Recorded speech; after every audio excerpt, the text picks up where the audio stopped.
नमस्कार, प्रेम से बोलो सत्य बहुमत। मैं हूँ प्रेम कुमार। पत्रकारिता दिवस पर आप सबको बधाई। और 3 साल बाकी हैं, 200 साल हो जाएंगे पत्रकारिता दिवस मनाते हुए हमें। आज़ादी से पहले जब हिंदी में उदंत मार्तंड अखबार पश्चिम बंगाल से निकला, तो आज के ही दिन उस दिवस को हम लोगों ने मनाना शुरू किया, 30 मई, और ये निरंतर सिलसिला चलता रहा है। आज़ादी के बाद भी हम पत्रकारिता दिवस मनाते हैं, अंतर्राष्ट्रीय पत्रकारिता दिवस भी मनाते हैं, ये हिंदी की पत्रकारिता का दिवस भी मनता है, कई किस्म से मनाते हैं। और हर मौके पर हम ये बात करते हैं कि पत्रकारिता की चुनौती क्या है, पत्रकारिता पहले जैसी रह गई है कि नहीं, पत्रकारिता पहले कैसी थी, आज कैसी है, क्या पत्रकारिता पर संकट है तो कितना है, गहरा है तो कितना गहरा है, पत्रकारिता बचेगी कि नहीं, पत्रकारिता के अस्तित्व को लेकर प्रश्न होते हैं। तमाम तरह की बातें हम इस पर करते हैं और संजीदगी से करते हैं। डिफरेंट पॉइंट ऑफ व्यू सामने आते रहे हैं। एक पत्रकारिता आज़ादी से पहले हुआ करती थी, जिस समय के अंग्रेजों से हम मुकाबला करना होता था, बोलने की आज़ादी एक बड़ी बात होती थी। और उन अनुभवों को लेकर के ही हमने अपना संविधान बनाया। आज़ादी के बाद पत्रकारिता को चौथा स्तंभ का अनौपचारिक दर्जा दिया और पत्रकारों के लिए विशेष आज़ादी रखी, प्रावधान भी किया गया संविधान में। और यही कारण है कि पत्रकारिता को लोकतंत्र का चौथा अघोषित स्तंभ कहा जाता है। लेकिन सवाल उठते हैं कि संविधान में या उसके बाहर भी परंपरा के रूप में जो पत्रकारिता को सम्मान देने की कोशिश हुई, वो सम्मान क्या लगातार जारी रहा? देखा यही जाता है कि सरकार चाहे किसी की भी रहे, सबकी कोशिश होती है, सत्ता में कोई भी रहे, सबकी कोशिश होती है कि पत्रकारिता उनके लिए काम करे, उनके अच्छी अच्छी बातों का प्रचार प्रसार करे और कहें कि पत्रकारिता अच्छी बातों को बताने के लिए है, अच्छी खबर दिखाओ। ये अच्छी खबर क्या होती है? बस मैं बहुत जल्दी अपने बहुत प्रबुद्ध विद्वान पत्रकारों से आपको मुखातिब कराऊंगा, लेकिन बस छोटी सी बात मैं कहना चाहता हूँ। ये अच्छी खबर क्या होती है? पत्रकारिता ने हमेशा आगाह किया, सत्ता को आगाह किया, जनता को जागरूक किया, संघर्ष करना सिखाया, जीवटता सिखाई। स्वतंत्रता आंदोलन अगर हम कहें कि पत्रकारों ने लड़ी, तो ये कोई नकारने वाली बात नहीं हो सकती। पत्रकारों ने लड़ी स्वतंत्रता संघर्ष को, पत्रकारों ने लड़ा। चाहे जवाहरलाल नेहरू हो, चाहे महात्मा गांधी हो, बाल गंगाधर तिलक हो, सुभाष चंद्र बोस हो, भीमराव अंबेडकर हो, जिस किसी नाम को आप चुने, वो अखबार के माध्यम से पत्रकार बन करके और वकील बन करके भी उन्होंने देश की सेवा की, आंदोलन को मजबूत किया। तो आज वही पत्रकारिता जब सत्ता को आईना दिखाने का काम करती है, सत्ता को आगाह करने का काम करती है, तो सत्ता उससे बेचैन होती है। अंग्रेजों के समय में भी एक के बाद एक कानून आए, जिससे अखबारों के और पत्रकारों के अधिकार कम हो, और उसके बाद भी ऐसे ऐसे कानून आते रहे हैं कि कैसे पत्रकारों पर अंकुश लगाया जाए। आज अब सोशल मीडिया को को नियंत्रित करने के नाम पर, या इससे पहले भी दूसरे नामों पर भी ये कोशिशें हुई हैं, होती रही हैं। एक समय पत्रकारिता को ऐसे चौथा स्तंभ के रूप में दर्जा देने की बात हुई कि जैसे न्यायपालिका को दर्जा प्राप्त है, पत्रकारिता को भी दिया जाए। तो उस समय लाल कृष्ण आडवाणी जी मंत्री थे, जनता पार्टी की सरकार थी, वो अड़ गए कि नहीं, ये हम इसके पक्ष में नहीं है कि पत्रकारिता को ये दर्जा दिया जाए। ये भी एक विचार का विषय है। लेकिन चलिए अब डिबेट को ओपन करते हैं और हम आते हैं अपने पैनलिस्ट से आपको परिचय कराते हैं। हमारे साथ तमाम पैनलिस्ट जुड़ गए हैं। प्रकाश हिंदुस्तानी जी इंदौर से हमारे साथ जुड़े हैं, वरिष्ठ पत्रकार हैं और हम लोग साथ काम कर चुके हैं। हमारे अनिल गुप्ता जी सीनियर जर्नलिस्ट हैं, आपके साथ भी हमें काम करने का सौभाग्य मिला है। और हमारे साथ जयेश कुमार जी हैं, आप भी हमारे साथ काम कर चुके हैं, आपका भी बहुत बहुत स्वागत है। और बहुत लड़ाकू पत्रकार रहे हैं जयेश कुमार जी, संघर्ष किया है उन्होंने। और हमारे साथ दो और व्यक्ति हैं जो पत्रकार तो नहीं है लेकिन आम नागरिक के तौर पर पत्रकार विषय पर बात करने के लिए सर्वथा सक्षम है। हमारे साथ RS पायल जी हैं और सरकारी सेवा में रहे हैं। हमारे साथ सत्यदेव चौधरी जी हैं जो नियमित रूप से हमारे साथ चर्चा का हिस्सा रहते हैं। आप सबका बहुत बहुत स्वागत है। और मैं आज पत्रकार से ही बात शुरू करना चाहूंगा करना। कि सबसे पहले डॉक्टर प्रकाश हिंदुस्तानी जी आपके पास आना चाहता हूं कि पत्रकारिता को लेकर के दो अच्छी बातें और दो ऐसी बातें जो गंभीर हैं यहां से शुरू करें, क्योंकि ये अनंत कथा है, इसलिए मैं दो दो में बांध रहा हूं जी। पत्रकारिता को लेकर पहली अच्छी बात तो ये है कि समाज में तमाम वर्गों में भले ही अपने उत्तरदायित्व का निर्वाह न करने की होड़ मची हुई हो, पत्रकार अपने लक्ष्य को, अपने कर्तव्य को निभाने में कभी पीछे नहीं रहते। आज भी इस देश में अगर किसी के साथ अन्याय होता है तो पहले पुलिस थाने में जाने के बजाय कोर्ट में या वकील के पास जाने के पहले कोई भी आदमी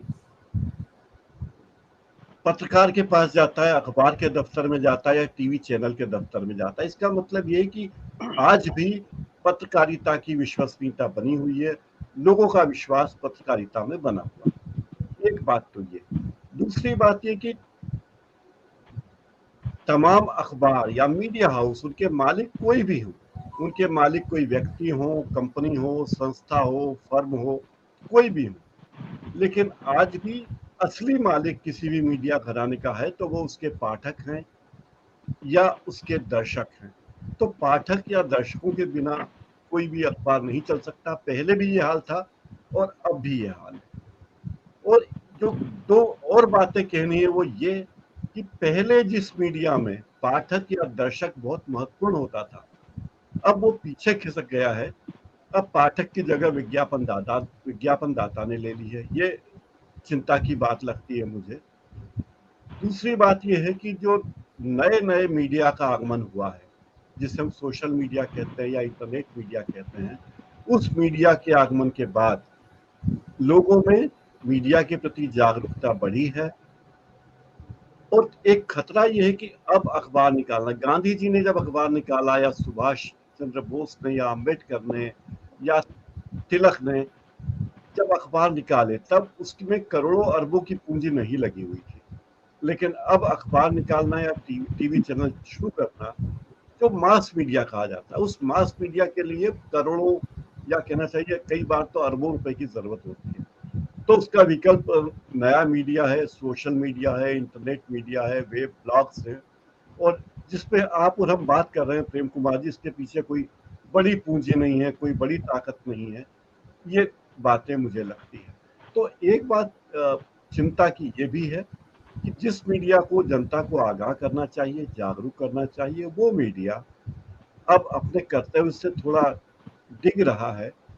एक जमाने में राजनीतिक रिपोर्टिंग के नाम पर बड़ी गंभीर मंत्रणा होती थी। संसद और विधानसभाओं में, तमाम संस्थाओं में जो कुछ होता था बड़ी गंभीरता से उस पर चर्चा होती थी। उस सब की जगह अब सतही बातों ने ले ली है और एक बहुत ही शर्मनाक शब्द सुना जाने लगा है, गोदी मीडिया। तो ये मुझे लगता है कि ये मुख्य बदलाव है। प्रेम कुमार जी जी प्रकाश जी ने बहुत संक्षेप में लेकिन बहुत अच्छे तरीके से एक तस्वीर रखी है आज की मीडिया की। और एक बात मैं आपकी बात से जोड़ना चाहता हूँ कि देखिए, जैसे विज्ञापन का प्रभाव आपने कहा, विज्ञापन आज़ादी से पहले भी दिए जाते थे। एक जिक्र मैं करना चाहता हूँ कि बाबा साहब अम्बेडकर ने अपनी पत्रिका मूक नायक की का विज्ञापन महात्मा गांधी जी के अखबार में हरिजन में करना चाहा, गांधी जी ने नहीं छापा, उन्होंने 2 बार 3 बार कोशिश की, गांधी जी ने मना कर दिया। अब ये बातें पता कैसे चली हम लोगों को, तो अंबेडकर जी ने ही इस बात को बाद में लिखा और प्रकाशित भी किया कि ऐसा वाकया हुआ। गांधी जी का कहना था कि आपके विचार से मैं सहमत नहीं हूं, इसलिए मैं आपका ऐड नहीं दूंगा। अंबेडकर जी का कहना था कि आपको जितना ऐड पैसे दूसरे देते हैं हम देंगे, इसलिए आपको ऐड मेरा छापना होगा। दोनों के अपने अपने तर्क थे, लेकिन विचार गांधी जी का महत्वपूर्ण था, उन्होंने ऐड नहीं छापा। और आज अब उस चीज को हम कंपेयर कर सकते हैं, सारी बातें मैं नहीं कहूंगा। अब मैं नागरिक समुदाय से रिएक्शन लेता हूं। RS पायल जी हमारे साथ जुड़े हुए हैं, तो आपको क्या लगता है कि मीडिया के क्षेत्र में विश्वसनीयता बढ़ी है, इसकी ज़रूरत बढ़ी है, इसकी अहमियत बढ़ी है, या बढ़नी चाहिए, कोई कमी है, दूर होनी चाहिए? बस संक्षेप में 2-3 पॉइंट्स बताएं जी। सभी को नमस्कार।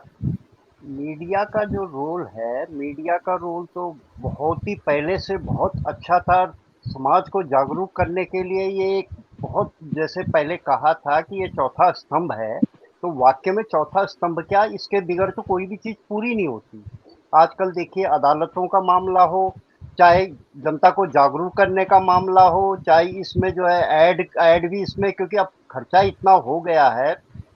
और न्यूज़ का ये है कि समाचार वगैरह जो होते हैं उसमें ये खोजी पत्रकारिता वगैरह, तो ये बहुत काम की चीज़ है और ये होनी भी चाहिए। और इस बीच उसमें मैं क्या है स्वागत कर कि लेता हूं, राकेश जी सिंह परमार जी हमारे साथ जुड़ गए हैं, आपका बहुत बहुत स्वागत है।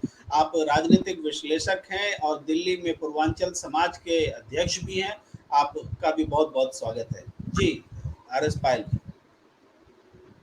जी, तो इसमें सर यही था कि इसको जो है कि जैसे कहना है कि जैसे हमारी इसमें लीगल, उसमें कोर्टों में जो भी इन्वेस्टिगेटिंग एजेंसियां हैं वो भी बिल्कुल इसके हर चीज का पता लगता है। पर लेकिन इसमें दुर्भाग्य ये है कि आज जो खबर आती है उसका अंत तक नहीं पहुंच पाता ये।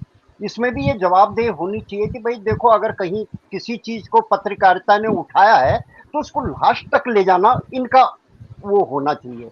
सरकार को भी इसमें वो करना चाहिए कि भाई ठीक है, जो तुमने उठाया है उसको लास्ट तक ले जाओ। तो उसके बाद क्या है, समाज में वो आधी अधूरी, जिस समय तो सनसनी बन के निकल आती है वो, पर लेकिन उसके बाद उसका पता ही नहीं लगता, किस तरीके से नहीं लगता, उसका अंत का पता नहीं लगता कि ये केस आया था। ये तो बिल्कुल बिल्कुल। जनता जो है, पब्लिक जो है उस तक नहीं पहुंच पाती, ये बड़ा दुर्भाग्य है इसमें। ये बहुत महत्वपूर्ण बात, मेरे ख्याल से जी बहुत ही महत्वपूर्ण बात आप कह रहे हैं कि मीडिया जिस खबर को दिखाता है उस खबर को उसके मुकाम तक पहुंचने तक, उसके जी डेवलपमेंट्स को लेकर के या उसके आगे बढ़ने को लेकर के वो कैरी नहीं कर पाता। मैं 2-3 उदाहरण दे करके दर्शकों के जहन में आपकी बात को समझाने का प्रयास करता हूं कि जैसे देखिए, कोरोना के समय में मौलाना साद को कितनी तेजी से खोजा जा रहा था, कहाँ है मौलाना जी साद, कहाँ है ये कोरोना फैलाने वाला, लेकिन उसके बाद जी भुला दिया गया वो मौलाना साहब दोषी है कि नहीं है, जेल जाना चाहिए नहीं जाना चाहिए, सारी बातें भुला दी गई, किसी को नहीं पता। रिया चक्रवर्ती का केस ले लीजिए, उसी तरीके से चला। कोई भी मामला मीडिया उठाती है, लेकिन उसको उसके उचित अंजाम तक पहुंचने से पहले कोई दूसरे तीसरे मामले में उलझ कर रह जाती है। हर दिन उसको सुर्खियां चाहिए, यानी खबर सुर्खी के लिए रह गई है, ये बात आप कहना चाहते हैं। पायल जी और कुछ बात जोड़ना चाहते हो, संक्षेप में जोड़िए, मैं अगले पैनलिस्ट के पास जाऊँ जी। तो उसी में सर ये हो जाता है कि जनता जो है भ्रामक उसमें आ जाती है कि भाई ठीक है। उसके बाद पब्लिक को भी ये पता नहीं लगता है कि इस केस का अंजाम क्या हुआ क्या हुआ। अब जैसे आजकल ही है, कोई भी हत्या हुई है या जो भी है, उसके बाद उसका पता ही नहीं लगता कि उसका हुआ क्या है। तो ये मेन वो है। तो ये, और जबकि इसमें मीडिया का इतना बड़ा रोल है कि जितना हमारा जुडिशरी का है, जुडिशरी में बाद में जाता है, उससे पहले समाज से होके निकलता है वो। और समाज जुडिशरी का कौन कितना समझ पाता है, ये तो अखबार में तो इतनी सरल भाषा होती है, जन जन तक पहुंच जाती है ये। जी तो जी। ये बहुत ही चलिए, अच्छा वो है, आप मीडिया पे आपकी बात खास से करके मीडिया आप पे ध्यान देना चाहिए। जी, आपकी बात से मैं अब अनिल गुप्ता जी के पास आना चाहता हूँ कि देखिए आज के दिन बहुत बड़ी खबर साक्षी मलिक और दूसरे पहलवानों की रही कि वो लोग मेडल को विसर्जित करने जा रहे थे गंगा में। आज गंगा दशहरा का दिन था। बहुत लोगों जी ने अपने-अपने ढंग से उस बात को ये किया। नरेश टिकैत जी ने उन्हें समझाया और फिर वो समझ करके वापस आई और ये काम नहीं हुआ। वरना हम हमेशा के लिए शर्मिंदा रहते कि हमारे पहलवानों ने मेडल को विसर्जित कर दिया। लेकिन जो परिस्थितियां थी, जिन परिस्थितियों के कारण ये विसर्जन हो रहा था, उस पर मीडिया ने जोर नहीं दिया, बल्कि उसके विसर्जन प्रोसेस को, उसको एक्साइटमेंट में ले जा करके उसकी आलोचना कैसे हो सकती है, इस पूरे प्रकरण पर सरकार की जो जिम्मेदारी होनी चाहिए, उसकी जो खामोशी है, उस खामोशी पर मीडिया नहीं बोला। इस विसर्जन के दूसरे पहलुओं पर मीडिया बोलता रहा। तो यह भी एक पहलू है। या साक्षी मलिक का, साक्षी, दूसरा साक्षी जिनकी हत्या हुई है, उसका भी उदाहरण ले लीजिए। उसमें कोई एंगल आरोपित किया जाता है, उस एंगल पर मीडिया बात करने लगती है, लेकिन इतनी भयावह हत्या लोग देख रहे हैं, वो सब भी, लड़की हिंदू है तो दर्शक भी तो हिंदू ही थे, किसी ने को बचाया नहीं। मारने वाला मुसलमान था, तो ये क्या हत्यारा और जिसकी हत्या हुई हिंदू और मुस्लिम करके हमको इसको देखना चाहिए? ये सारी बातें हैं जिस पर कि हमको ध्यान देना चाहिए। अनिल गुप्ता जी, ये नागरिक समाज से जो ये सवाल आपके पास आ रहा है कि मीडिया अपनी जिम्मेदारी का सही तरीके से निर्वाह नहीं कर रहा है, आप क्या जवाब देंगे? पायल जी मेरे मित्र हैं संयोग से। जी ICWA में ये हजारों किताबों के बीच में रहे हैं, उन किताबों के अध्ययन में भी इनकी रुचि रही है। मैं निजी रूप से इनको जानता हूँ। इन्होंने जो बिंदु उठाया, जो मुद्दा उठाया, और आदरणीय प्रकाश हिंदुस्तानी जी ने भी जो कहा, उससे वर्तमान मीडिया की तस्वीर साफ होती है। उस साफ तस्वीर में हम देख सकते हैं कि मीडिया अपनी भूमिका का, अपनी जिम्मेदारी का निर्वहन संतोषजनक तरीके से नहीं कर पा रहा है। इसके कारण बहुत गहरे हैं। मीडिया और सरकार का सदैव से बैर रहा है। हालांकि लोकतंत्र में जिस प्रकार का हमारे यहाँ बहुदलीय और आंशिक रूप से निर्दलीय लोकतंत्र है, उसमें मीडिया की बात को, मानो मीडिया की बात है क्या? वो मीडिया की बात जनता की अभिव्यक्ति है, जो भारतीय संविधान में 7th फंडामेंटल राइट माने मौलिक अधिकार के रूप में प्रदान की गई है हर व्यक्ति को। मीडिया का कोई अलग से अधिकार नहीं है प्रेम जी। तो वही जो अभिव्यक्ति की आजादी है, माने कुल मिलाकर के मीडिया एक चैनल है, एक माध्यम है जनता की आवाज को एक्सप्रेस करने का। वह काम हो नहीं पा रहा। इसलिए नहीं हो पा रहा कि सरकारें निरंतर जनता की आवाज की उपेक्षा करती हैं। पूंजी का खेल इतना बढ़ गया है कि पूंजी सरकारों को भी, मीडिया को भी निर्देशित और संचालित करती।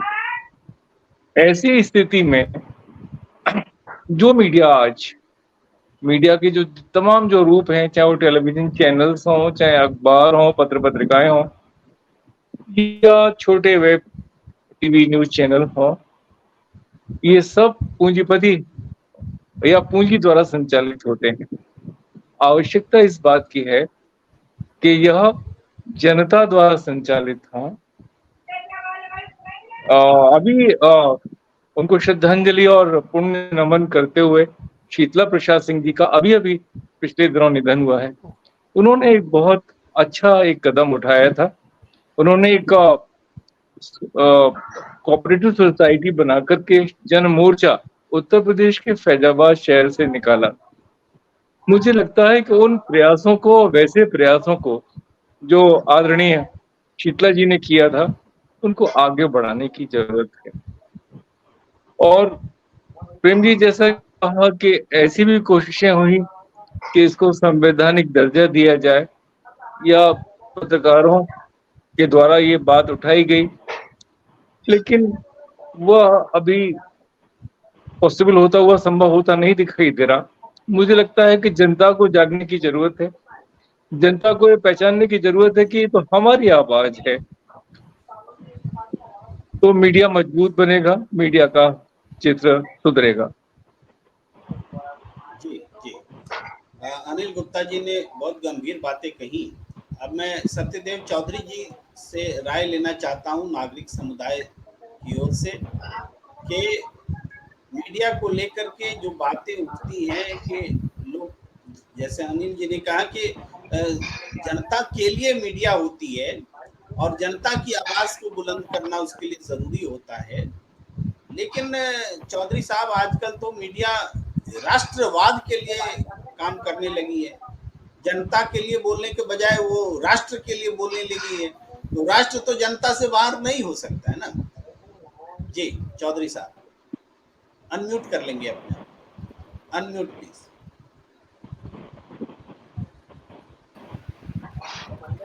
धन्यवाद प्रेम जी।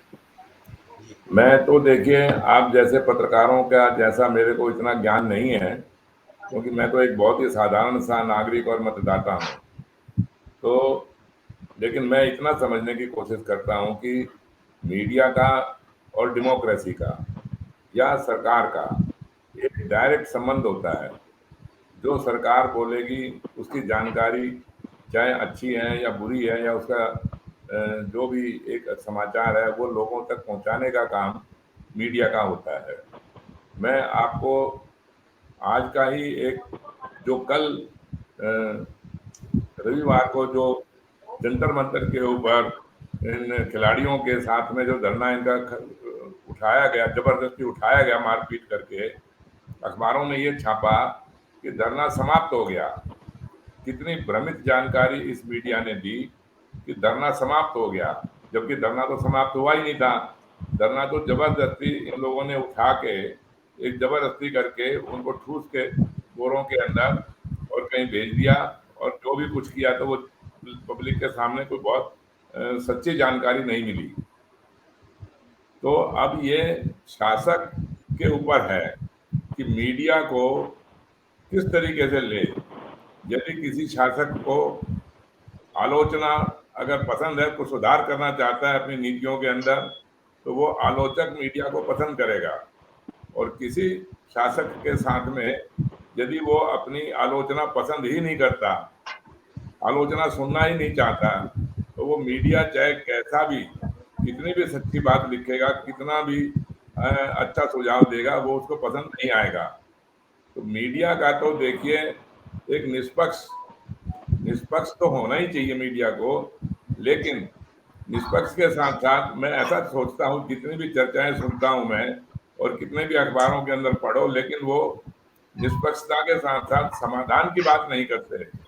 वो लोगों के बीच में जाके ये नहीं समझने की कोशिश करते भी इन समस्याओं का समाधान राजनीतिक रूप से समाधान कैसे हो सकता है।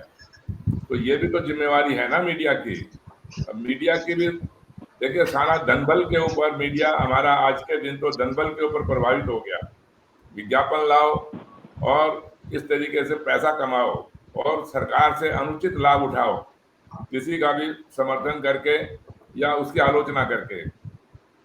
जबकि बाहर के देशों में, जैसे अमेरिका में, इंग्लैंड में, जो भी उनके गार्डियन है या न्यूयॉर्क टाइम्स है, जो ऐसे अखबार हैं, वो किसी भी विज्ञापन के दम के ऊपर नहीं चलते। वहाँ की सिविल सोसाइटीज या जो भी वहाँ के लोग उसको फंड को इकट्ठा करके उन अखबारों को सैकड़ों सालों से चला रहे हैं। वैसा यहाँ पर नहीं है। और इतना महंगा विज्ञापन, जबकि उसकी क्वालिटी कुछ नहीं है, उस अखबार की भी क्वालिटी छापने की कुछ नहीं है और उस विज्ञापन की भी क्वालिटी कुछ नहीं है, लेकिन फिर भी यहाँ पर देखिए कितना महंगा, मेरे ख्याल से दुनिया का सबसे ज्यादा महंगा एडवर्टाइजमेंट होता होगा तो हमारे हिंदुस्तान के अखबारों में होता है। तो ये जब आप हर चीज का धन बल के प्रभाव से काम होगा, तो फिर मीडिया का तो देखिए, मीडिया तो फिर पक्षपात करेगा ही करेगा।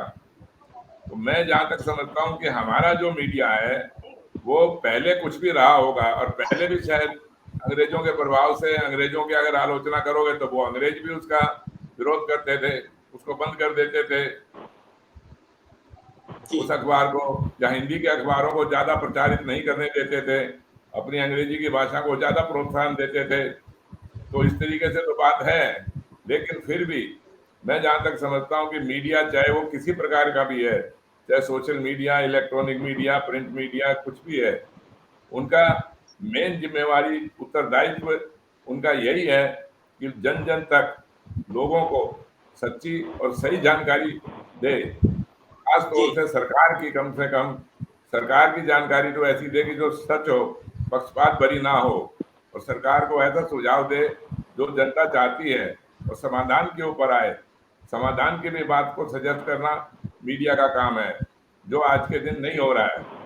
प्रेम जी बिल्कुल बिल्कुल सही कह रहे हैं सत्यदेव चौधरी जी कि मीडिया जागरूकता भी बढ़ाता है, समाधान भी बताता है, समस्या की ओर सबको का ध्यान भी दिलाता है, सत्ता को आगाह करता है, और जो संघर्ष टुकड़ों में चल रहे होते हैं उसको वो जगह भी देता है, ताकि यूनिफाइड तरीके से डेमोक्रेसी में सबकी बात सामने आए।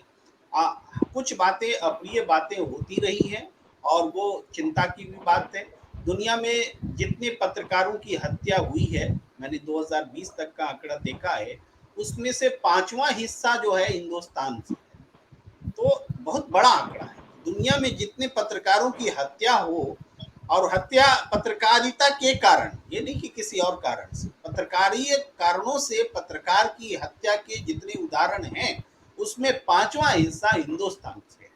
तो इसका मतलब है कि यहाँ के पत्रकार निश्चित रूप से जोखिम उठा के संघर्ष कर रहे हैं, एक बात है। दूसरी बात यह है कि कई उदाहरण हैं। जब देखिए कारवां ने रिपोर्ट की कि कैसे अमित शाह जी का वो जस्टिस लोया वाला केस, मैं डिटेल नहीं जाना चाहता, जिक्र भर कर रहा हूँ, तो उसके बाद कारवां में छापे पड़ गए। क्विंट ने रिपोर्ट की कि कैसे जितने वोट पड़े उससे ज्यादा वोट गिने गए, ये पूरे देश में हुआ पूरे सबूत के साथ। अभी कोर्ट में है वो मामला, तो क्विंट में भी सरकार के छापे पड़ गए। दैनिक भास्कर ने रिपोर्ट की कि कैसे गंगा के किनारे कोरोना में लाशें पड़ी हुई हैं, तो दैनिक भास्कर में भी ये छापे पड़ गए। पत्रकारों की देखें तो जो पत्रकार हाथरस की रिपोर्टिंग करने जा रहे थे, केरल के पत्रकार, उनको जेल में डाल दिया गया। सिर्फ जेल में ही नहीं, ऐसी धाराएं की जमानत ही ना हो, वो जेल में रहे। उत्तर प्रदेश में मिड डे मील की खबर छाप दी कि क्या खिलाया जा रहा है, दाल की जगह पानी, तो घास की रोटी खिलाई जा रही, एकदम सच्ची खबर छापी, तो उसको भी जेल जाना पड़ा। ट्वीट करने के लिए भी पत्रकार को जेल जाना पड़ रहा है। तो ये सारी स्थितियां भी हैं। इस ओर इशारा करते हुए मैं जयेश जी को शामिल करता हूं। मैं राकेश जी के पास थोड़ी देर में आता हूं। बारी बारी से हम चल रहे हैं, एक बार पत्रकार, एक बार नागरिक समुदाय से आ रहे हैं। अभी पत्रकार की बारी है। जयेश जी से मुखातिब हूँ कि जयेश जी, ये जो संघर्ष है पत्रकारिता का, तो पत्रकारिता दिवस के अवसर पर ये संघर्ष भी तो उपलब्धि है जी। हाँ प्रेम जी, संघर्ष की बात करें तो हमने वो दौर भी देखा कि हम केवल ब्रेकिंग किसी खबर की देते थे और उसके ऊपर तत्काल कार्रवाई होती थी। उस दौर में आप भी शामिल थे, प्रकाश जी भी शामिल रहे, और हमने देखा है ये 2012 तक हमने उस दौर को देखा है कि केवल ब्रेकिंग चलाना ही बहुत बड़ी बात होती थी।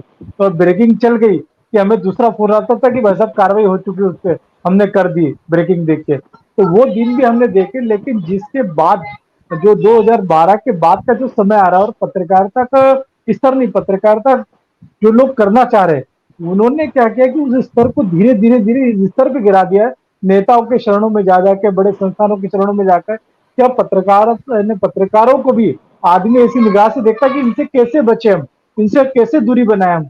तो वो सबसे बड़ा कारण है जिसपे मंथन होना बहुत जरूरी कि ऐसा क्या कारण होगा कि कलम केवल घिसने से पहले ही कार्रवाई हो जाती थी और अब कलम घिस घिस के पेज भर भर जाते हैं पर भी कार्रवाई नहीं होती। तो इस कारण के ऊपर मंथन होना बहुत जरूरी। और वो समय मुझे नहीं लगता कि आपने नहीं देखा होगा या प्रकाश जी ने नहीं देखा होगा। हालांकि अनिल जी से मैं इतना परिचित नहीं हूँ, पर हम दोनों भाइयों ने वो समय देखा है।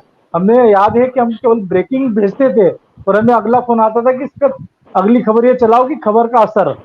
तो वो दिन हमने देखे और वो दिन मुझे नहीं लगता कि 2012 तक वो सा समय हमने नहीं देखा है।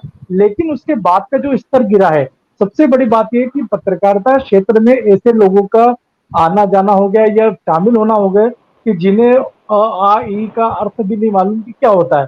और कारण केवल ये है कि एक जो पत्रकारों का एक प्रतिष्ठा बनी हुई, जो एक उनको इज्जत मिलती है, उस इज्जत पाने के लिए मैंने तो कई ऐसे पत्रकार देखे कि जो शादी ब्याह में कैमरे चलाते थे, वो 150 रुपए का माइक लेकर के चलते आवाज में हल्का आवाज करके मार्केट में घूमने लग गए। और इस पत्रकारिता का स्तर यहीं से गिरा है। न इसके ऊपर सरकार ने ध्यान दिया, न पत्रकारों ने ध्यान दिया, न पत्रकारों की यूनियन ने ध्यान दिया। यूनियन का काम भी है कि आज तू भी आ जा, तू दे दे जा 500 रुपए, तू भी हमारा सदस्य हो जा। तो वो सदस्यता और जिस तरीके से भीड़ बढ़ाने की बारी आई, तो उसने पत्रकारिता के स्तर को गिराया है। ये तो हमने वो दिन देखे जब सरकारें कलम से गिरी है, और ऐसा एक बार नहीं है। दिग्विजय सिंह सरकार केवल गिरी है तो कलम के वो बदौलत गिरी है। आपको याद हो प्याज का भाव जब बढ़ा था, तो हर पत्रकार, हर कलम में, हर अखबार के अंदर ये शाही से लिख दिया गया था कि प्याज के भाव लगातार बढ़ रहे हैं। जो भी है, उस स्थिति को लेकर जो आम जनता के अंदर आक्रोश था, उसको पत्रकारों ने बकायदा अपने कलम से अपने हिसाब से लिखा, और इसका असर ये हुआ कि सरकारें भी गिरी है। ये मध्य प्रदेश की बात कर रहा हूं मैं, और ऐसा कई जगह हुआ है। लेकिन जिस तरीके से अब नया समावेश हुआ है पत्रकारों के बीच में, सबसे बड़ी अब सोशल मीडिया की हम बात कर रहे थे कि वो अच्छा है, पर वहां क्या हो गया मालूम है कि कॉपी पेस्ट, हर पत्रकार क्या करता, वहां से कॉपी उठाता और उसको पेस्ट कर देता, उसकी सत्यता भी नहीं देखता क्या है। बाद में अगर किसी ने उसको डिलीट कर दिया, तो भी धीरे से जाके अपने फेसबुक पे जाके उसको डिलीट कर देगा या व्हाट्सएप पे डिलीट कर देगा। सत्यता से दूरी जो हो रही है, और उसका कारण ये कि जो बेसिक पत्रकार है, जो कलम चलाना जानते थे, जिनको कलम की ताकत का एहसास था, वो अब धीरे धीरे संस्थानों से, बड़े बड़े उद्योग, जो अखबार, आजकल अखबार बात कर ले, चैनल बात कर ले, वो एक उद्योग है, उन उद्योगों से उन्होंने जो दूरी बनाई है, उसका असर वर्तमान की जो पत्रकारिता उसके ऊपर पड़ रहा है। और यही कारण है कि हम बोल रहे हैं कि न्याय नहीं मिल रहा समय पे ये नहीं हो रहा। उसका कारण केवल ये है। जी जी प्रेम जी। जी, जयेश जी, आपने बहुत बातें कही हैं। जरूरी नहीं कि हम सब आपकी बातों से सहमत ही हों, लेकिन मैं थोड़ी सी एक दो बात आपकी बात पर बोलते हुए मैं आता हूँ राकेश जी के पास। ये बात सही है कि पत्रकारिता जो हो रही है उसमें गिरावट आई, लेकिन इसके लिए दोषी हम उन लोगों को जो संस्थागत मीडिया से बाहर अपने को मीडिया के रूप में स्थापित करने का प्रयास कर रहे हैं, केवल उन पर दोष नहीं डाल सकते। नागरिक पत्रकारिता का भी थॉट पैदा हुआ है, सोशल मीडिया में भी पत्रकार आए हैं, लेकिन मुख्य धारा की मीडिया को किसने रोका है कि अपनी क्वालिटी को बचा के रखें? तो मुख्य धारा की मीडिया में क्यों ऐसा नहीं हो रहा है?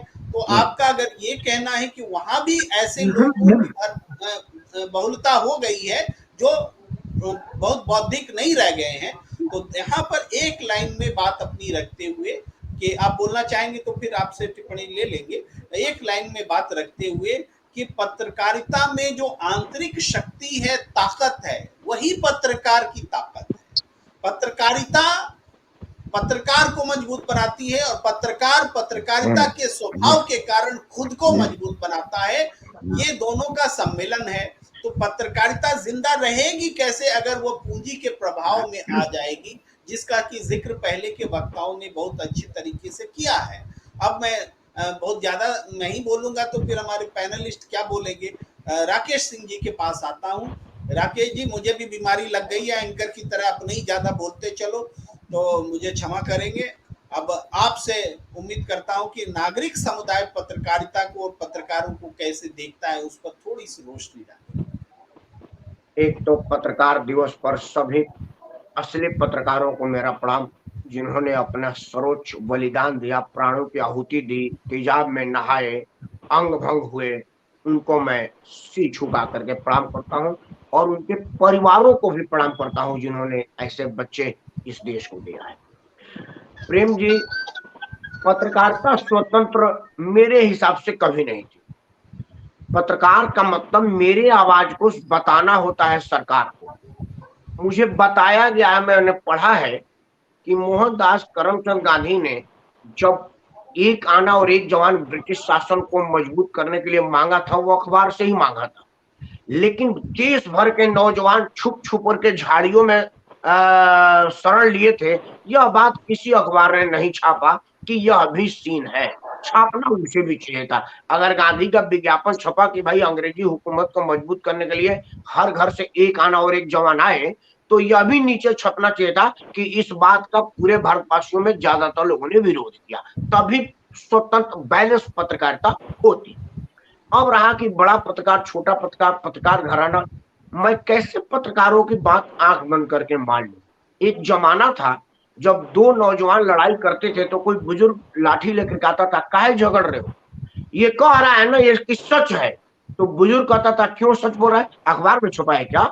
मतलब सोच देखिए उस बुजुर्ग आदमी का कि अगर वो अखबार में छपा है तो सत्य है, मतलब वो कर रहे कि ऐसे बोला जैसे अखबार में छपा हो। आज की स्थिति है कि अगर अखबार में छपा है तो ये निश्चित रूप से सत्य नहीं है, यह जरूरी है, हो सकता है सत्य भी हो। यह आई है वहां से यहां तक। मैं बड़ा घराना छोटा घराना, मैं ये मान लेता एक देश के सबसे बड़े चैनल पाया था कि 2000 नोट में एक ऐसी चिप लगी है जो 500 मीटर जमीन पर रहेगी तो बैंक को पता चल जाएगा। अगर 10-5 इकट्ठे, ये भी तो बड़ा चैनल पर बड़ी खूबसूरत पत्रकार ने कहा था, मेरे गांव के बगल के रहने वाली है, बड़ी महंगी पत्रकार है और वो चैनल भी बड़ा महंगा है, मैं कैसे मान लेता, वो भी तो पत्रकार ही है। देखिए पत्रकारिता का स्तर पत्रकारों ने ही गिराया है। जब नोएडा के आसपास प्रॉपर्टी खड़ा करने का साजिश रचा गया है, पत्रकारिता का स्तर पत्रकारों ने ही गिराया है। जब राज्यसभा में जाने का मौका बनाया है, पत्रकारिता का स्तर पत्रकार ने ही गिराया है। जब एक पत्रकार दूसरे पत्रकार का आलोचना करता है, सर हम लोग टीवी डिबेट में बैठते हैं तो देखते हैं कि अगर दो पत्रकार आए हैं उन्हीं दोनों में राय नहीं होता एक ही बात पर, तो कैसे देश की पत्रकारिता सुदृढ़ होगी।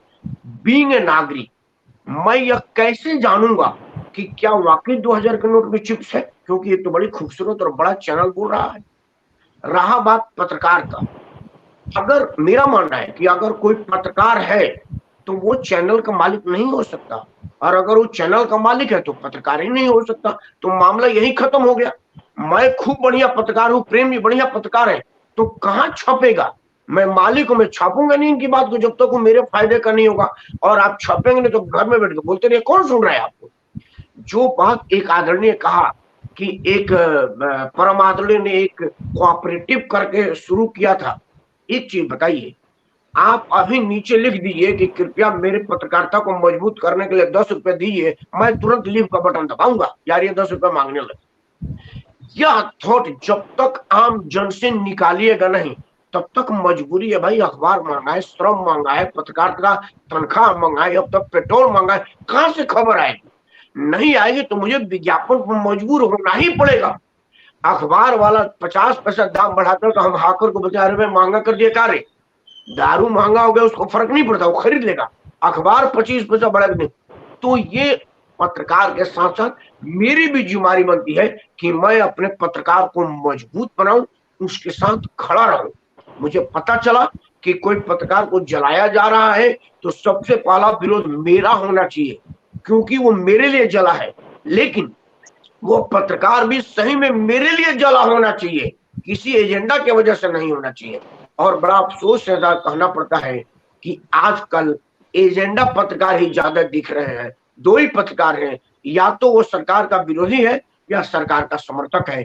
न्यूट्रल अगर कहीं है तो मुझे पता बताइएगा, मैं उसका चैनल सब्सक्राइब करूंगा, क्योंकि फिर वो यूट्यूब पर ही होगा, किसी चैनल पर तो होगा ही नहीं। जी राकेश जी, आपने व्यवहारिक तरीके से बातों को रखा, और मैं फिर कहता हूं कि सारी बातों से सहमत होना जरूरी नहीं है कि मेरी बात से आप सारी बातों से सहमत हो या आपकी बातों से हम सहमत हो जाएं। और पत्रकार अगर चैनल पर दो अलग व्यू के साथ में रहते हैं, लड़ते हैं, तो ये मेरे हिसाब से नकारात्मक बात नहीं है। पत्रकार को के व्यू अलग अलग होने चाहिए, और सत्ता का पक्ष और विपक्ष भी दो कैटेगरी होना, यह भी कोई बहुत बड़ी बुरी बात नहीं है। बुरी बात है कि तथ्यों में कोई खराबी ना हो, तथ्य गलत ना हो। अगर तथ्य को देखने का तरीका अलग होगा, हम दो हिस्सों में बटेंगे, हम उसी घटना को दो तरीके से देखेंगे। लेकिन आजकल क्या होता है, कैसे गिर रही पत्रकारिता, अरे फला व्यक्ति मंत्री बनने जा रहे हैं, सूत्रों के हवाले से खबर, और मंत्री जो है वो बनेंगे नहीं, मंत्री कोई और बनेगा। सारी बातें सूत्रों के हवाले से दे दी जाती है और वो बातें होती नहीं है, और उस बात को की जिम्मेदारी भी लेने वाला कोई नहीं होता है तो हम अपनी बात को खुद गलत ठहरा रहे होते हैं। ऐसा समय आया है। मैं प्रकाश हिंदुस्तानी जी के पास लौटता हूं और हम लोग थोड़ा संक्षेप में ही बोलेंगे और बोल भी रहे हैं संक्षेप में ही, लेकिन हमारा पैनल थोड़ा बड़ा है। तो डॉक्टर प्रकाश हिंदुस्तानी जी, बहुत व्यावहारिक बातें भी हो रही हैं और फिर भी एक पत्रकार के नाते जो होना चाहिए उस पर थोड़ा आइडियल क्या हो, इस पर दृष्टि डालें। प्रेम कुमार जी, जिस तरह पत्रकारिता का पतन हो रहा है वो केवल भारत में हो रहा है ऐसा सोचना ठीक नहीं। पूरे अमेरिका में पूरा मीडिया किन लोगों के हाथ में है? मुट्ठी भर लोगों के हाथ में है। यहाँ उनकी संख्या थोड़ी ज्यादा है। ब्रिटेन में हमारे एक दोस्त गए लंदन में, तो उन्होंने एक चैनल खोला, तो उस चैनल का नाम था नेकेड न्यूज, और एक सुंदर सी मॉडल जैसी न्यूज एंकर सामने आई और उसने एक खबर सुनाई और अपने शरीर का एक कपड़ा उतार दिया, फिर दूसरी खबर सुनाई, दूसरा कपड़ा उतार दिया, और जब तक बुलेटिन खत्म हुआ तब तक वो निर्वस्त्र हो। और ये नेकेड न्यूज वहां के कानून परमिट करता है और पेड चैनल है। तो जब ब्रिटेन में लोगों को ये लगा, न्यूज चैनल मालिकों को, कि लोग हमारे न्यूज देखते नहीं तो क्या किया जाए, तो वो इस स्तर पर आ गए। तो ये सोचना कि केवल भारत में ही खराब हो रहा है या यही खराब हो रहा है, ऐसा नहीं है। दूसरी बात है कि जब हम आजादी के पहले जो अखबार थे तो एक लक्ष्य था उनके सामने कि हमें स्वराज चाहिए, हमें आजादी चाहिए, हमें अंग्रेजों से मुक्ति चाहिए। लेकिन जब अंग्रेजों से मुक्ति मिल गई तब मीडिया घरानों को लगा कि अब हम मुनाफे के लिए भी काम करें, अपने लिए भी काम करें। और एक बात कही जाती, कहावत है कि सबसे मजबूत कवच, जो सबसे मजबूत आवरण है, वो स्टील का नहीं है, लोहे का नहीं है, तांबे पीतल का नहीं है। सबसे मजबूत कवच अगर कोई है तो वो कागज का है, यानी अखबार का है। तो अखबार कवच बन गया है। धीरे धीरे इस देश में जब सारे प्रमुख मीडिया संस्थान पूंजीपतियों के हाथ में चले गए तो उसमें वो उनका हित देखेंगे ही। जैसे आजादी के वक्त भी झूठ प्रेस तो था देश में। जब अंग्रेज थे तब भी टाइम्स ऑफ इंडिया था जो अंग्रेजों की खबरें छापता था। जब भारत छोड़ो आंदोलन शुरू हुआ मुंबई में 1942 में, तो अगले दिन टाइम्स ऑफ इंडिया में एक कॉलम की खबर थी और उसका हेडिंग था हुलीगनिज्म इन बॉम्बे, यानी मुंबई में गुंडागर्दी, गुंडावाद। तो इस तरह की खबरें पहले भी रही हैं और सत्ता के लोलू, सत्ता के लालची, सत्ता के चापलूस पत्रकार पहले भी रहे हैं। तो ये कोई नई बात नहीं है। और ये आशा करना कि सारे ही पत्रकार क्रांतिकारी हो जाएंगे, ऐसा संभव नहीं है, क्योंकि सारे डॉक्टर ईमानदारी से चिकित्सा नहीं कर रहे हैं। जो समाज में बीमारियां हैं वो पत्रकारों में भी आ गई है। तो दुष्यंत के एक शेर के साथ में अपनी बात खत्म करता हूँ कि बाढ़ की संभावनाएं सामने हैं और नदियों के किनारे घर बने। उस तरह, अगला एक शेर है उनका कि उस तरह टूटे हुए चेहरे नहीं हैं, उस तरह टूटे हुए चेहरे नहीं हैं जिस तरह टूटे हुए ये आईने। तो आप आईनों को टूटा हुआ देखकर ये मत सोचिए कि समाज टूट गया है, हम पतन की पराकाष्ठा पे पहुंचे हैं। पतन की पराकाष्ठा तो अभी आना बाकी है, ऐसा मुझे लगता है। प्रेम जी। जी, बड़ी बात। पत्रकारिता को आईना मानते हुए आप कह रहे हैं कि आईने अगर टूटे हैं तो समाज को टूटा हुआ न समझिए। मैं आर.एस. पायल जी के पास आता हूं। अब तक की चर्चा से आप क्या महसूस कर रहे हैं कि जो पत्रकारिता हमारे देश में हो रही है वो संकट में जरूर है, लेकिन पत्रकारिता में एक संघर्ष करने की क्षमता भी तो है। ऐसा तो नहीं है कि जो पूंजीपति चाहेंगे तो सारी पत्रकारिता अपने हाथ में ले लेंगे। उससे संघर्ष भी। और मैंने उदाहरण दिया कि दुनिया में जितने पत्रकार मारे जा रहे हैं 5वां हिस्सा हिंदुस्तान में मारे जा रहे हैं। तो संघर्ष तो है, इस संघर्ष को हम क्यों ना महत्व दें। जी, संघर्ष, देखिए संघर्ष तो जीवन का पहलू ही है और इसमें जो मीडिया को, पत्रकारिता को जो पहले मिलना चाहिए, क्योंकि वो कार्यपालिका हो या उससे भी बड़ा रोल इसका है, क्योंकि ये समाज से निकल के चलता है। समाज के हर वर्ग से लेके जो खबर आती है सरकार, पहले का दौर था जब इंदिरा जी प्राइम मिनिस्टर थी, तो उनका क्या था, उस समय प्रिंट मीडिया होता था, तो वो क्या करती थी, सुबह सुबह पहले उनका ऑफिस में जाने के बाद पहला काम ये होता था, सारे पेपर जो हमारे यहाँ से जो जितने भी पेपर छपते थे, उस समय तो प्रिंट मीडिया ही था, तो वो उनकी न्यूज देख के और उसके बाद जो होती थी, जितने अफसर थे वहां जिनको ये काम दिया हुआ था, तो उन्होंने क्या करना है कि हाँ, जो खबर गवर्नमेंट के एंटी हो या गवर्नमेंट के फायदे कहाँ क्या, और उस पे उसी समय आने के बाद वो 10 बजे करीब, उसके बाद एक आध घंटे बाद वो पहुंचती थी, तो उन पे मार्किंग करके वो न्यूज होती थी, तो वो उनको देखती थी और उन पे फिर जिस जिसकी अगर अच्छी खबर है तो उनको बुलाना अफसरों को, या जो जिसके खिलाफ है तो उसको बुला के फिर उस पर एक्शन लेना। तो ये बहुत अच्छी पत्रकारिता का, मतलब देखा जाए तो कार्यपालिका से, सरकार से भी बड़ा रोल है। सरकार को अगर नकेल डाल सकती है तो पत्रकारिता ही डाल सकती है। जो लेखनी है, लेखनी उससे बड़ी होती है, क्योंकि सरकार भी डरती है। इसीलिए पूंजीपति वर्ग को इन्होंने ऐसा किया कि पूंजीपति वर्ग को लेके सरकार के साथ, और सरकार ने उनको अपने पूंजीपति के नाम पे इन्होंने और पत्रकारिता पे अपनी नकेल कसनी शुरू कर दी। नहीं तो जी पत्रकारिता का तो सबसे बड़ा रोल है, चौथा स्तंभ क्या, ये पहला स्तंभ है। सरकार भी डरती है, सरकार को भी डरना भी चाहिए, क्योंकि ये पत्रकारिता लेखन की वो है कि भाई, और जनता की आवाज से निकली आवाज है। पर लेकिन ये है कि अगर मानो उसमें पत्रकारिता में जो इन्होंने किया है, तो वो पूंजीपति का ही वो है कि उन्होंने सरकार से मिलके और इन्होंने जो है पत्रकारिता का जी वो करना, जी धीरे धीरे मैं उसका स्तर गिरा। पायल जी, अब आपकी बात से आगे मैं ले जाता हूँ।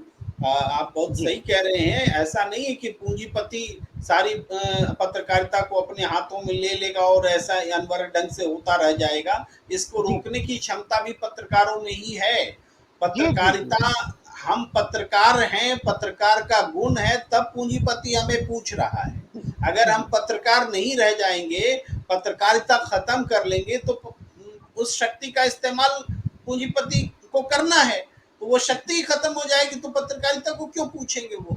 यही कारण है कि पत्रकारिता की शक्ति को पूछने के लिए वो पत्रकारिता का इस्तेमाल करते हैं। लेकिन पत्रकार जब जब तक जिंदा है तब तक उसकी अहमियत है, और जब पत्रकार जिंदा है तो उस पूंजीपति की भी गर्दन तक उसकी कलम जो है उसको पहुंचा सकती है, कानून के दायरे में रहते हुए। ये कहा भी गया है, अनिल गुप्ता जी के पास आना चाहता हूँ, कि जब तोप हो मुकाबिल तो अखबार निकालो। ये जो संघर्ष बताता है पत्रकारों के लिए पत्रकारिता के माध्यम से, यहाँ से थोड़ी सी बात आप आगे कहें अनिल गुप्ता जी। आजादी की लड़ाई जब चल रही थी देश में, अंग्रेजों से हम अपना देश जब मुक्त कराना चाहते थे और पराधीनता से मुक्ति की जब चाह तमाम तरह के आंदोलनों में व्यक्त हो रही थी भारत की जनता की, उस समय ये बात इस देश के बुद्धिजीवियों ने, जो जिनमें से अधिकांश विदेशों से पढ़कर आए थे और स्वतंत्रता की अलग जगाने की कोशिश कर रहे थे, तब ये बात कही गई कि अखबार निकालो। लेकिन मेरे सभी सम्मानित पैनलिस्ट, साथी वक्ता का जो स्वर है, जो साउंड है, वो और इवन आपका भी जो साउंड है कि पत्रकार संघर्ष कर रहे हैं, पत्रकारिता की जो रोशनी है या मशाल है उसको थामे रखने की कोशिश कर रहे हैं।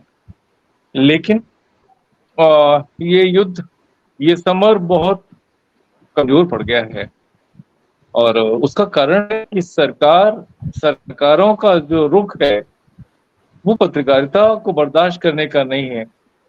पूरे मीडिया जगत को अपने प्रचार तंत्र के तौर पर उसका इस्तेमाल करने का जो उनका जो लक्ष्य बन गया है, उससे बड़ा खतरा बन गया है। और उसी के तहत ये गोदी मीडिया शब्द उभर करके आया। तो ये एक चुनौती है। इसको हम जो सत्यनिष्ठ पत्रकार हैं उन्हें, और इस देश के जो गंभीर नागरिक हैं उन्हें, इसको एक चुनौती के रूप में लेना चाहिए। मैं बिल्कुल ये मानने को तैयार नहीं हूँ कोई सरकार ये और कोई पूंजी या पूंजीपति ये चाहेंगे कि पत्रकारिता को नष्ट कर दें। संभव नहीं है, क्योंकि सत्य के प्रति मचलती आवाज को कभी नष्ट नहीं किया जा सकता, कभी उसको मारा नहीं जा सकता, कभी उसकी हत्या नहीं हो सकती। वो संघर्ष करती रहेगी और मुझे पूरी आशा है कि हम इस दौर से भी निकलेंगे और पत्रकारिता फिर से अपना प्रतिष्ठा प्राप्त करेगी। हाँ, एक बात का मैं जरूर उल्लेख करना चाहूंगा कि जिन मीडिया संस्थानों ने सरकारों का या एस्टेब्लिशमेंट का प्रतिनिधि स्वर बनने की कोशिश की है, उन्होंने अपनी क्रेडिबिलिटी यानी कि साख के लिए बहुत बड़ा खतरा मोल ले लिया है। आने वाले समय में उनकी आयु कितनी रहेगी नहीं कहा जा सकता। मतलब दीर्घायु तो अब उनकी नहीं है, वो आत्महत्या कर रहे हैं। और यदि मैं उसको कोई रूपक देना चाहूं, कोई उपमा देना चाहूं, तो ठीक उस कालिदास की तरह है जो वृक्ष की उसी डाल को काट रहा था जिस पर बैठा था। जी प्रेम जी। जी जी, बहुत गंभीर बातें। और हम इस पैनल के माध्यम से यही कोशिश करते हैं कि दोनों तरह के विचार जो हैं एक दूसरे से प्रतिद्वंदिता करते हुए दर्शकों के सामने आए ताकि तस्वीर क्लियर हो। अब मैं सत्यदेव चौधरी जी के पास आना चाहता हूं। आपका नाम भी सत्य देव है और अनिल जी सत्य की बात कर रहे थे कि सत्य के साथ पत्रकारिता खड़ा रहना चाहिए और वो एक शर्त है। इसके अलावा सत्य तो हर जगह चाहिए, लोकतंत्र भी सत्य होना चाहिए। आप कहते ही है कि बहुमत भी सत्य होना चाहिए, यानी सत्य के इर्द गिर्द अगर पत्रकारिता बने रहे तो ये आइडियल बात है और इससे विचलन जो है वो चिंता की बात है। जी जी, ऐसा है। देखिए, मैं पत्रकारों का जीवन एक संघर्ष भरा जीवन तो मानता हूँ। पत्रकारिता के जीवन के अंदर जितना संघर्ष है उतना शायद एक फौज के जवान के भी इतना संघर्ष जितना नहीं होता होगा जितना एक पत्रकार के जीवन में संघर्ष होता है। मैंने ऐसे ऐसे पत्रकार देखे हैं जिनको 10-20 हजार रुपए महीने के नहीं मिलते, और ऐसे ऐसे पत्रकारों का भी मैंने सुना जो पता नहीं कितने करोड़ रुपए लेते हैं और वो क्या करते हैं मेरी समझ में नहीं आया। भाई ऐसे करोड़ों रुपए का उनका जो रिवार्ड है वो क्यों है इनका। और कई ऐसे पत्रकार भी हैं कि जो जिन लोगों से हम संपर्क करने की कोशिश करें अपनी बात बोलने के लिए, कुछ सुझाव देने के लिए या कोई चर्चा करने के लिए, सामाजिक चर्चा करने के लिए, तो भी उन पत्रकारों के पास में समय नहीं है।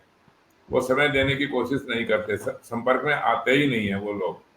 तो देखिए, मैं फिर बार बार आपको यही बात बोलने की कोशिश करूंगा कि कोई भी, चाहे पत्रकार है, चाहे कोई मीडिया है या अखबार है, ये पूंजीपतियों का तो प्रभाव हो ही गया, लेकिन पत्रकारों की ज्यादा जिम्मेवारी है कि समाधान के ऊपर आए। और वो समाधान कोई जरूरी नहीं है कि आपको बहुत बड़ा नेता ही देगा या पता नहीं कितना बुद्धिमान आप व्यक्ति देगा। एक साधारण से साधारण आदमी भी आपकी समस्या का समाधान कर सकता है, लेकिन जब आप उसकी बात को सुनेंगे, उसकी बात को ध्यान से थोड़ा समय लगाकर सुनेंगे, तभी तो निकलेगा ना समाधान। तो ये पत्रकारिता, पत्रकारों की भी ये जिम्मेवारी है कि थोड़ा समाधान के ऊपर आके साधारण लोगों से भी बात करें। और ये जो पूंजीपतियों की बात है, ये तो मैंने अभी इन्हीं दिनों में देखा कि कितने पत्रकारों का, उनका वो कैसे भी अच्छी पत्रकारिता कर रहे थे, लेकिन फिर भी उनका उस चैनल से हिसाब किताब कर दिया गया। वो वहां पर उस चैनल के अंदर कितना भी अच्छा काम कर रहे थे, लेकिन फिर भी उनका हिसाब कर दिया गया। नाम लेने की आवश्यकता नहीं है, आप सब लोग उनको जानते ही हैं। तो संघर्ष तो है। देखिए, पत्रकारिता का एक संघर्ष भरा जीवन है। सुबह से लेकर शाम तक इतने अखबारों को पढ़ना, इतने लोगों की बातों को सुनना और फिर उनका संकलन करके एक रिपोर्ट बनाना किसी एक फिक्स टाइम के अंदर, वो कोई सहज काम नहीं है। बहुत ही एक विचित्र काम और एक बहुत ही बुद्धिमानी का काम है। लेकिन फिर भी मेरा एक सुझाव यही है कि ज्यादा इस पक्षपात और भेदभाव के चक्कर में ना पड़ के थोड़ा सच्चाई के ऊपर ही आए और समाधान के ऊपर आए। समाधान के ऊपर बात करेंगे तो समाज को ये पत्रकारिता और भी अच्छी लगेगी, पत्रकारों का सम्मान भी बढ़ेगा।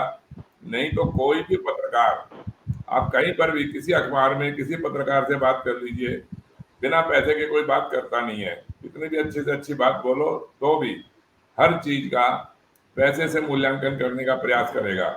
कहीं कोई खबर छपवानी हो, कोई लेख छपवाना हो, कोई न्यूज बतानी हो, तो हर चीज का भाव बन जाता है। पैसा दोगे तो वो काम होगा, नहीं तो नहीं होगा। तो देखिए, पत्रकारों का संघर्ष का जीवन जीते हुए भी उनको समाधान के ऊपर आना चाहिए, यही मेरा एक कहना है। प्रेम जी। जी जी, सत्यदेव चौधरी जी व्यवहारिक रूप से जो अनुभव कर रहे हैं आप उनको बता रहे हैं। आप बहुत सही कह रहे थे कि पत्रकारों की जो स्थिति है भारत में तो कम से कम बहुत दयनीय है। इस मायने में है कि दुनिया, एक अध्ययन के मुताबिक दुनिया में जो सबसे कम तनख्वाह जिनको गुजर बसर के लिए मिलती है, 4th ग्रेड भी नहीं बोल रहा हूँ, उससे भी नीचे का जो ग्रेड होता है, उससे भी कम पैसे भारत के पत्रकारों को मिलते हैं पूरे औसत रूप में। वो अलग बात है, चुनिंदा पत्रकारों की बात मैं नहीं कह रहा हूँ। ये दयनीय स्थिति है भाई। मेडिकल की सुविधा नहीं होना, दूसरी तमाम सुविधाएं नहीं होना, छुट्टियां खत्म होने के बावजूद नहीं मिलना, वो सारी चीजें तो अपनी जगह हैं ही। तो इसके बावजूद पत्रकारिता अपने आप में संघर्ष कर रही है। और जब हम बोलते हैं कि तमाम प्रतिकूल परिस्थितियों के बावजूद पत्रकारिता अपने आप को जिंदा रखने की कोशिश कर रही है, उन शक्तियों से भी लड़ रही है जो मीडिया हाउस कहलाती हैं, जिसके अंतर्गत उनको काम करना है, और उन शक्तियों से भी लड़ रही हैं जो मीडिया हाउस पर प्रभाव रखती हैं, यानी उनको हर तरह से जूझना पड़ रहा है। तो ऐसे दौर में जयेश कुमार जी, आपके पास आना चाहता हूं कि पत्रकारिता को कैसे बचाया जाए। प्रेम जी, पत्रकारिता को बचाने के तरीकों के पीछे सबसे पहले जो वरिष्ठ पत्रकार है उनको ज्यादा मेहनत करना पड़ेगी, क्योंकि अभी जो वर्तमान की पत्रकारिता जो चल रही है, मैंने बताया कॉपी पेस्ट से शुरू हो रही है, और कम तनख्वाह पे भी वो लोग काम इसलिए कर रहे हैं कि कॉपी पेस्ट से उनका काम चल रहा है।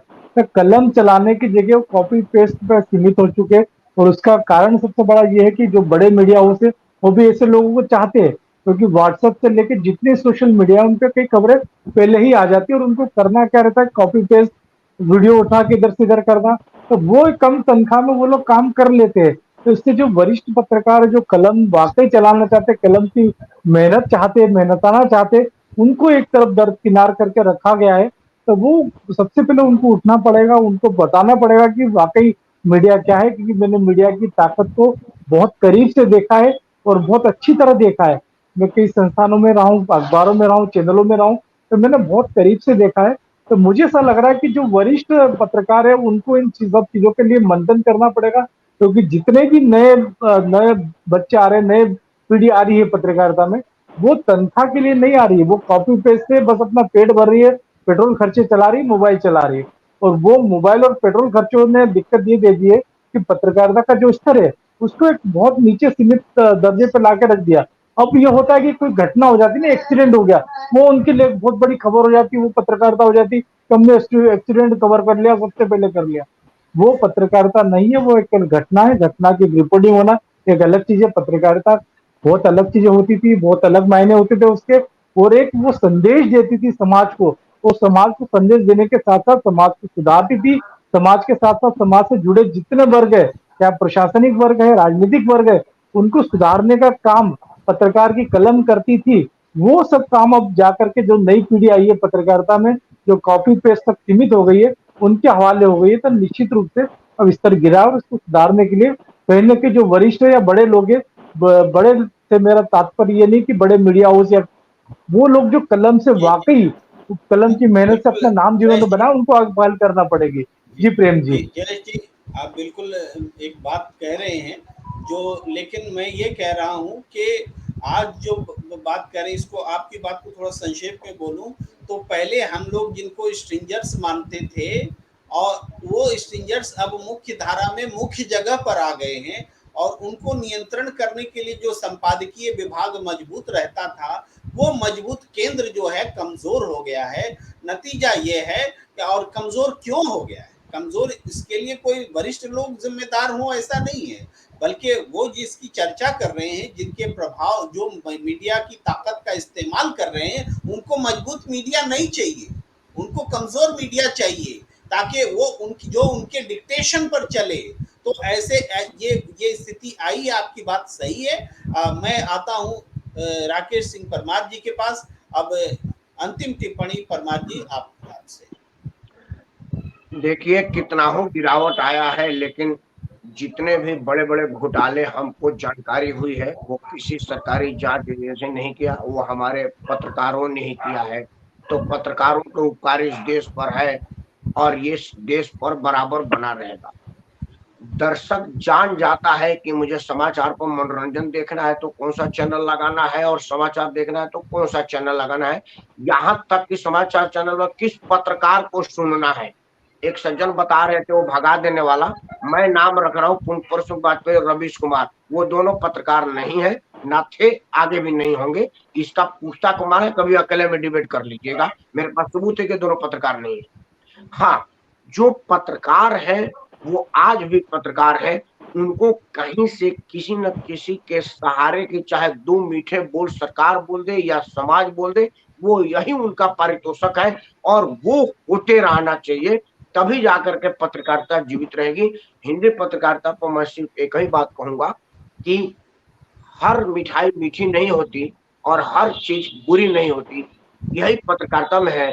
हर पत्रकार बढ़िया नहीं होता और हर पत्रकार खराब नहीं होता। हमारी जरूरत है कि हम अच्छे वाले को अच्छा बने रहने दें और बुरे वाले को हतोत्साहित करें, तभी जाकर के पत्रकारिता बचेगी। पत्रकारिता दिवस पर सभी पत्रकारों को मेरा जी परमार जी, आपकी टिप्पणी से एक महत्वपूर्ण बात बोलते हुए कि निश्चित रूप से जितने भी देश में घोटाले सामने आते हैं, पत्रकार ही उसको सामने लेकर आते हैं, लेकिन बीते दिनों में और आज में थोड़ा फर्क जरूर आया है।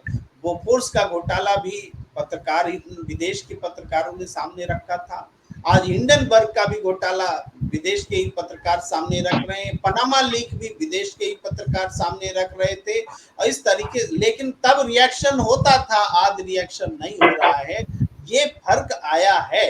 तो आज पत्रकारिता की चुनौती पर ये बहस और आगे चल सकती है, लेकिन मोटे तौर पर एक चिंता हमने समाज के सामने पूरे नागरिक और पत्रकार समूह बैठ करके हमने रखी है, और हमें उम्मीद है कि इस चर्चा को जो कुछ भी सुन रहे हैं या YouTube के माध्यम से आगे भी जो इसको सुनेंगे, वो निश्चित रूप से एक सोच के स्तर पर लाभान्वित होंगे। इस चर्चा को विराम देने का वक्त। आप सबका बहुत बहुत आभार, डॉक्टर प्रकाश हिंदुस्तानी जी, अनिल गुप्ता जी, जयेश कुमार जी, राकेश सिंह परमार जी, सत्यदेव चौधरी जी और RS पायल जी। आप दर्शकों का भी बहुत बहुत आभार जो लगातार हमें सुनते हैं और अपना समर्थन देकर हमारी